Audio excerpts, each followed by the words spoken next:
What is up, you awesome kisters? It is CistReactZ, guys. Today we're reacting to the 4 numbers that solve FNAF Secret of the Mimic. Make sure you guys hit that like button, subscribe to FNAF, and comment down below, and let's get into it. In December 2024, we received a content update for Help Wanted 2, where Steelwool hid a bunch of puzzle pieces. I remember that. It felt like a long time ago. The puzzle pieces and put them together, a building would appear in front of you. When you walked up to the building, you were met with 4 numbers: 4, 6, 2, Yeah, what does that mean? When we first saw these numbers, everyone thought that that was going to be the release date of Secret of the Mimic, April 6th. I swear, every time I see FNAF in a video, he gets more of like a beard going on over there. And we got the actual release date. He should keep it. I feel like he could rock a beard. So if 4625 isn't the release date, then what do the numbers mean? What do the numbers mean, Mason? Numbers are the key to solving Secret of the Mimic, including who we play as, what's going to happen, and how the game is going to end. He found those 3 facts based on numbers? Exactly what we're going to see in Secret of the Mimic 3 months before it comes out. Let's start with the building we saw in the Help Wanted 2 update. A lot of you might have seen this building and thought, what in the world am I looking at? And you might Indeed, have thought this what in the world were we looking really at? Have much to go off of. We knew it was some sort of gift shop that was selling masks. We knew that it I was forgot that was a gift associated shop. with this logo and the letters MCM, and we knew because of the puzzle that there was some sort of factory either attached to it or located close by. A lot of this was brand new stuff that we've never seen before, but this stuff quickly started making sense once the Secret of the Mimic trailer came out 2 months later. In the trailer, we learn a bunch of stuff about Secret of the Mimic trailer solved it? In 1979, which is the earliest game we now have in the FNAF timeline. In it, we play as a Fazbear Entertainment employee being sent into an abandoned warehouse. Is it weird that I still don't believe that the game is going to take place in 1979, but the warehouse was made in 1979? Like, I don't know. Contractor for Fazbear I really just feel like that's how the game's gonna work. Gone missing. This already answers a question from the Help Wanted 2 update. This factory-looking place in the background of the puzzle is Edwin's abandoned warehouse that we're going to be exploring in Secret of the Mimic. Oh, Edwin's warehouse was in the Edwin background. Murray is a character who was introduced in the Tales from the Pizzaplex books, and those books basically tell us everything we need to know about him. We learned that Edwin was a very talented engineer, and his job was to turn Fazbear Entertainment. It's so cursed seeing Edwin like this because I'm so used to that damn PNG with the old guy in the little hat. Like, I'm so used to it. That's not Edwin to me. Mascot oh my god, into fully functioning it's cursed my brain. This is why throughout his warehouse you can see a bunch of mascot costumes all over the place. This is backed up by the official description for the game, where it states, enter the abandoned workshop of Murray's Costume Manor and unravel the mystery left behind by the reclusive inventor Edwin Murray. This one sentence solves yet another mystery from Help Wanted 2. The logo featured on the top of the building and on the puzzle is the logo for Murray's Costume Manor. Murray's Costume Manor. This building is the entrance to Edwin's abandoned warehouse. This is interesting because Edwin's warehouse in the books was seemingly nothing like this. In the books, the warehouse doubled as a living space for Edwin and his son, but also a workspace for— So you're gonna use David. Come on, John. You're gonna use David, but you're not gonna take the opportunity to use the Edwin Murray PNG? Come on. Build his inventions. I guess he wanted it to be serious. Being extremely dirty and worn down. The name Murray's Costume Manor and the logo are also never mentioned in the books. In the games, it seems that Edwin's warehouse is almost acting similar to Willy Wonka's chocolate factory, where the public could come and visit the warehouse to see Edwin's inventions in person, featuring a gift shop where people could buy toys and masks of their favorite characters. This is further proven by this part of the trailer, where we access a computer that says Reset Welcome Show. Not only was there a gift shop, there was also a welcome show that would play for people who visited I didn't even think about that. Edwin's animatronic characters. But like we learn in the trailer, Edwin has apparently gone missing, and Fazbear Entertainment is sending us into his warehouse. And they probably know where he's at too. That's crazy. The Mimic, the character we saw at the end of Security Breach Ruin. But what we're being told in the trailer might not be completely true. In the trailer, we're being told that one of our contractors, Edwin Murray, has gone missing, leaving our property abandoned in his warehouse. Your job is simple. Enter the warehouse. Your job is simple. Die. There's two key words that Fazbear might be lying about here. Quote, enter the warehouse and retrieve the technology that he was developing for us. In the story The Mimic from the Tales books, Edwin didn't make the Mimic for Fazbear Entertainment, he made it for his son, David. The Mimic wasn't something he was hired to build, it was something he built in his free time for his son. So if Fazbear is saying the Mimic was being built for them, then either the story in the books will be different from the story in the games, or Fazbear Entertainment is lying. Fazbear could have easily heard what the Mimic was capable of. It's a kind of prototype I still feel like they're lying. that can adapt to any costume and become any character. And decided they I feel like wanted they were that lying. technology They for always lie. themselves. So now that Edwin is missing, they came up with the plan to enter his warehouse and steal it. But I don't think Fazbear will stop there. I think some of the most unique and beloved characters from Security Breach were all taken from Edwin's warehouse as well. At the end of the What? trailer, we get to see this giant animatronic that is essentially an early version of DJ Music Man. The fact that this thing can be found in Edwin's warehouse all the way back in 1979 tells me that DJ Music Man was likely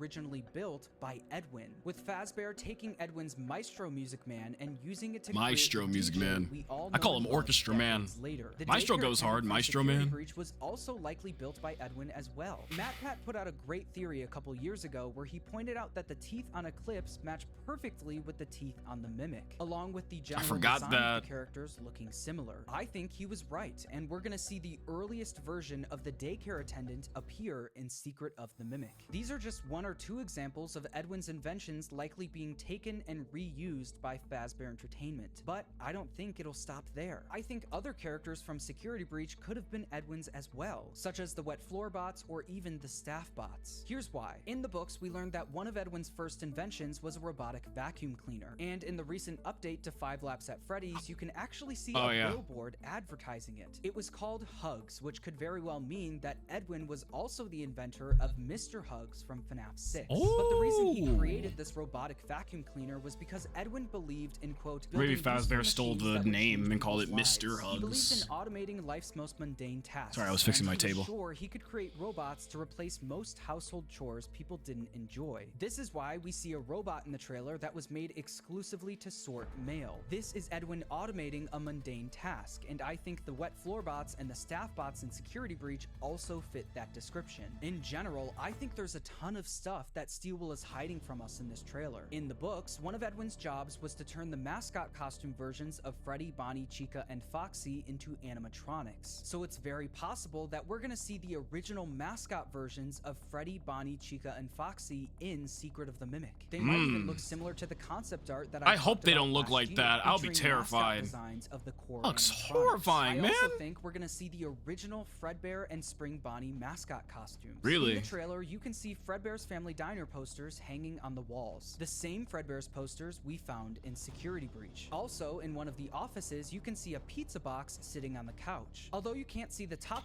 See, that's another reason why I think this game, for some reason, is just not taking place in the actual 1970s. Because, like, well, I guess we don't know how long Fredbear has been around. We can't just say just because of FNAF 4 being in 1983, that doesn't mean Fredbear had prior, like, history. Like, okay. of the box, I can tell you from Never playing mind the then. demo of the game I don't know. at PAX West that those pizza boxes have Fredbear's Family Diner logos on them. Fredbear's is clearly being teased in this game. And I if you look love at the poster Fredbear. featuring Bonnie, you I can hope we see get that to the see him, man. design looks exactly like Glitch Trap. Glitch Trap was the original mascot costume version of Spring Bonnie. Ugh. And after 6 years of seeing the digital version of this character, I think we're finally going to see this Bonnie mascot costume for the first time physically in this game, along with the Aw. debut of the Fredbear mascot costume in the same I don't know. I feel like Springtrap really peaked. Springtrap really peaked how Spring Bonnie looked. I wish it looked different. The Glitch Trap suit has always looked ugly to me, but that's the point of it. It's supposed to be like an old 90s, 70s ugly animatronic, but I don't know. I kind of wish it was just more of like a fixed up look of Springtrap. style as the poster. You can also see 'Cause the I don't even cutouts think of an Springtrap and alligator Glitchtrap character look in the alike. trailer, which could very well be the earliest. They definitely version don't, or of I'm Monty. going Not crazy. only that, I think we'll also see a Monty mascot costume. I'm gonna search that up right quick while I'm With listening. this game taking place in 1979, there's so much potential to see the earliest versions. I don't know why of I'm characters gaslighting we've myself. known I know worked for the Springtrap past decade. does not But look this like game that. Isn't about the old characters. It's Yeah. about hunting down one of the newest ones. Yeah. Fazbear Entertainment is Looks clearly definitely doing different. everything they can to retrieve the mimic. And in the story The Mimic from the books, we see them doing the same thing. Once Edwin goes missing, Fazbear sends 3 employees to Edwin's warehouse, called Team A. Team A eventually does find the mimic. I but remember once they this. do, they each get brutally killed. That's gotta be the first time I actually remembered book information on the channel. the one Don't worry, I've been one. listening, by After the way. Team A got completely wiped Y'all might out, complain about me Fazbear not did listening, the but I common am. sense thing and just sent another team of people into the warehouse. Team B. Yeah. While Team B was exploring the warehouse, they found Repeating they audio damn recordings mistakes in the left game behind universe, by too. Team A. This is how Team B found out about His the name is the But Mimic, even oh with yeah. the audio recordings, Team B still ended up getting wiped out by the Mimic. In the books, that's where the story ends. Both Team A and Team B fail to retrieve the Mimic. But although that's where the book ends, I think that's where Secret of the Mimic begins. I think we're entering Edwin's warehouse after Team A and Team B. If you go to this part of the trailer, you can see an elephant. I didn't even mascot realize how costume much missing cannon its fodder arm. we And if you are. brighten up the image, you can see a human arm hanging out of the costume, wearing the same Fazbear uniform as us, with the same long sleeve shirt and Oh, gloves. God. This is someone from the previous teams who Is this gonna be like the ending of Outlast? Are we just the fodder to get the machines and stuff out of the building? tried to retrieve the mimic, but Might be the failed. first game And where we I'm going to canonically bet that die. We're also going to find audio logs from those previous teams throughout the game, just like in the books. We're the team going in after Team A and Team B, but what's interesting Oh, wait, maybe is that not, 'cause we this have to time, actually we're get the not a mimic team, out. We're just one person. After sending in teams of at least 3 people at a time, Fazbear is now only sending in 1 person. Not only that, this game will probably end with us successfully retrieving the mimic. Yeah. I highly doubt that we're getting this whole There's no way game we just die. to witness another failed attempt. So who is this one person who's actually able to get the job done? To me, this feels like Fazbear isn't messing around anymore. They know the one person who's capable of doing the job, and they're sending them in. Need more proof? Well, this is where we get to those 4 numbers, 4, Okay, 6, here we go. 2, 5. Like I said earlier, when we first saw these numbers, Lock in. everyone thought Get closer it was to the release screen. date of the game, but that didn't end up being the case. So what could the numbers mean? Well, look at the context of where we find the numbers. They're in front of the building on what looks to be a fancy looking mailbox. And what do you usually see at the front of buildings on a mailbox? An address. Yeah. The numbers are the address to Edwin's I was gonna say warehouse. address, but I was And too while I scared was to researching bring for my this answer video, out. I could have sworn I've seen a mailbox just like this before. So I looked up fancy mailbox on Google and this came up. An almost 1-for-1 copy of the mailbox in Help Wanted 2. So now that we've established that this is the address of Edwin's warehouse, there's one important question left. Why does this matter? Well, its importance lies in what we do with the address. After getting the numbers, if you go back over to the table and take off the Vanny mask, a van appears next to you. When the doors of the van open, you can see the MXES machine sitting inside. In order to get the ending of the content update, you need to walk up to MXES and input a code. The code you put in is the address to Edwin's warehouse. 4625. So he's connected to MXES? Once you put in the address, you see MXES. Why did I not appear, put that the together door when I did shut, this shit? And the van drives off. This could mean a lot of things. Maybe it's telling us that MXES was originally made at Edwin's warehouse, 4625. But if you include the context of the van driving off, I think the more likely answer is Steelwell is showing us where MXES is being driven to. Once we put in that address, the van drives off. And how does the Secret of the Mimic trailer What a begin? van. With the van pulling up Just to like that Edwin's one? warehouse. 4625. I don't know if it's the same van, though. Ending of the Help Wanted 2 update is showing us how Secret of the Mimic will begin. This is further proof that Fazbear Entertainment isn't messing around this time. This one person isn't going in blind and unprepared like the previous teams, they're bringing MXES with them. MXES being around all the way back in 1979 was also heavily teased in the interview I did with Steelwell Studios. That is So deliberately MXES is supposed to be like the machine. So the muscle Walker to get him being, like, back. a good example of like, hey, here's a supercomputer. But it's old. Before computers are like this big. The model just is not a modern computer. No, it's not. They're very old. It looks old. I think Secret of the Mimic is going to show us why MXES was built in the first place. But I think the more interesting question is, who do we play as in this game? Who created MXES and brought it to Edwin's warehouse? Well, it has to be someone who's a genius engineer capable of creating something like MXES, and it has to be someone who would be old enough in 1979. Say, swear to God, it might be do who the I'm job. thinking. I believe that person could be Henry Emily. I think that could make sense. I was gonna say Afton, because it would be crazy if Afton was lugging a damn electronic bunny in his back seat, but Henry would be more of the protagonist role because he's actually the good guy. But we've been playing as the Aftons like more in the series because we got Michael being the character that we played as. So imagine we take it over to William. Or imagine like the whole series starts out with William. That would be a little poetic, you know? Before we switch it off to his kids being the main roles. That shit would. Woo! I'm getting hyped for Secret of the Mimic, but I'll be hyped if it's Henry as well. We love Henry around here, you know. He ended the ghost story. Edwin, so he would more or less know how to use all of the equipment that Edwin left behind, and he would be old enough in 1979 to do the job. I originally thought we could play as Cassie's dad, but if Cassie's dad really is the Bonnie bully from the Bite of 1983, he would at most be 15 years old. Yeah, there's no way they're sending a kid in there. Which is way too young. I also think it's very possible that but I wouldn't put it behind Fazbear Corporation.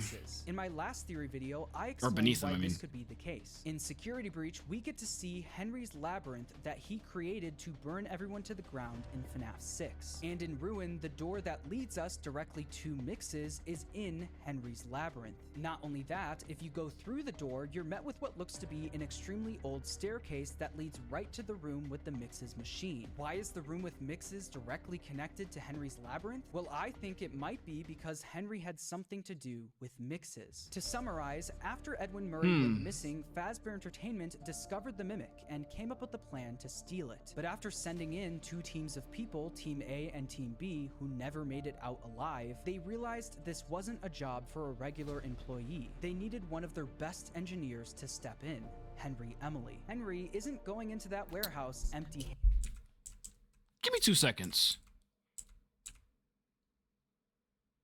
Wait. Yeah, I completely forgot about the fact that this was the place where he ended the ghost story. But, like, where's the office at? Like, where was Michael sitting? Directly to MXES is in or are all these the rooms we don't get to see outside the office?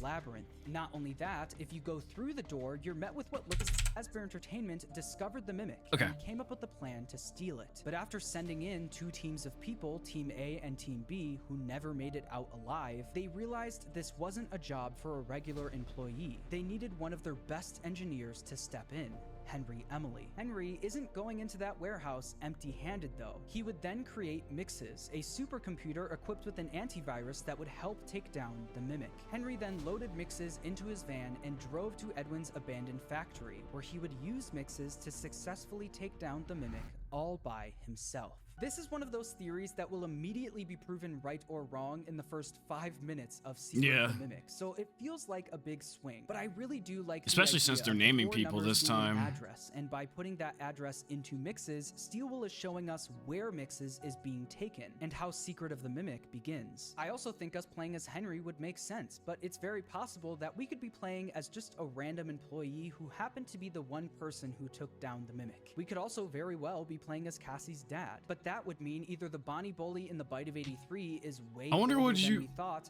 or Steel. I wonder if somebody asked him. I wonder if somebody asked him what would he think about us playing as William. Like, what answer could he come up with? Because he's got like a lot of like ideas for other people, but William. Gonna have to do a bit of retconning. Either way, subscribe if you enjoyed the video, and that's the ending. If you guys want to see more FNAF on the channel and more FNAF 3s, make sure you guys hit the like button, comment down below, and subscribe for more to become a Kister today. It would be crazy though if we're playing as William. Like, just the symbolism would be insane. Like, bro is lugging a virtual bunny in the trunk, or not the trunk, the back area of the van. That should be crazy. But anyway, I'll see y'all later. Peace out.